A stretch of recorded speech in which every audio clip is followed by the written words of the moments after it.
Entire streets flattened, lifelong memories and family homes reduced to smouldering ashes. In a row of about a dozen houses, only one still stands on this street at Conjola Park. It's terrible. All our neighbours' houses are gone. You know, it's weird. How does our house stay here when everything else is gone?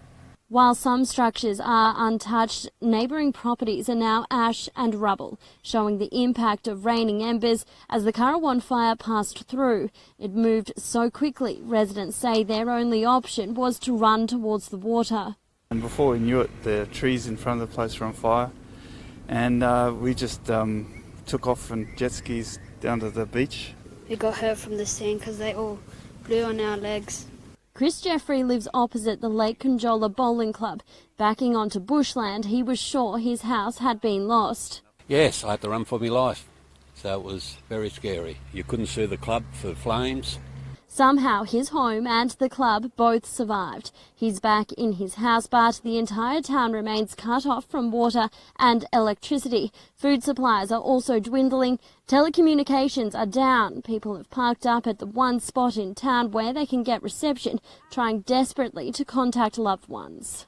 The last communication I had with my husband in Milton was, I don't know whether our house is still there. And that's the last he heard from me until I still can't get onto him. Further south in Balaura, it's a similar scene of utter desperation.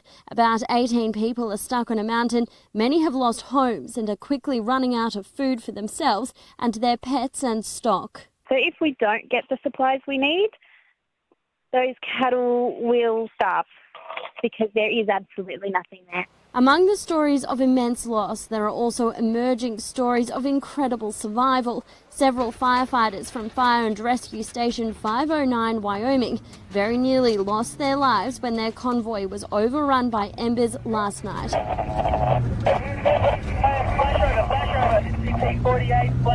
Two of the trucks were immobilised by the flames, forcing the crews to walk out through the fireground. Come on, boys! Come on, let's go! So that was a pretty scary moment, you know, to be thinking that we've lost 8, that was half our crew gone.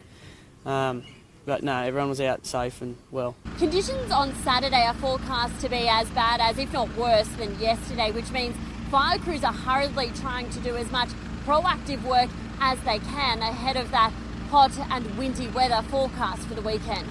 That includes backburning and building containment lines along the Princes Highway and in unburnt bushland in the hope an inferno like we saw on New Year's Eve is never experienced again. Samara Gardner, Win News.